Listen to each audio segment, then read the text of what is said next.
বিভেদের গাছ কেউ যদি পোঁতে, টান মারো তার মূলে।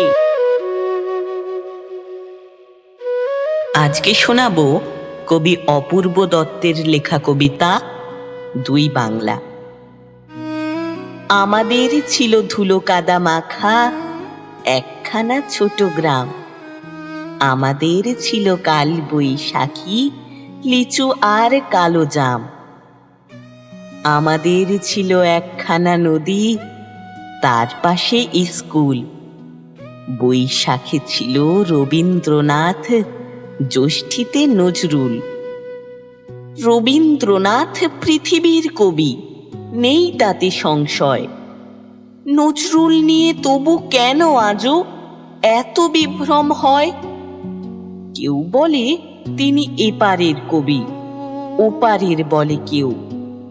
এপার ওপার তার কাছে এক, ফেরান না কাউকেও। কেউ বলে তিনি বিদ্রোহী কবি, কেউ বলে কবি ধর্মের। সাম্যবাদের পুরোহিত তিনি, মানুষের যত কর্মের। পদ্মার বুকে ঢেউ যদি জাগে, গঙ্গায় লাগে দোলা। মন্দিরই বলো মসজিদই বলো, তার কাছে সবই খোলা। এপারেও তিনি ওপারেও তিনি, মাঝখানে তার কাঁটা। একসাথে তাকে প্রণাম জানাতে বাড়িয়ে রয়েছি পাটা। বিভেদের গাছ কেউ যদি পোঁতে, টান মারো তার মূলে।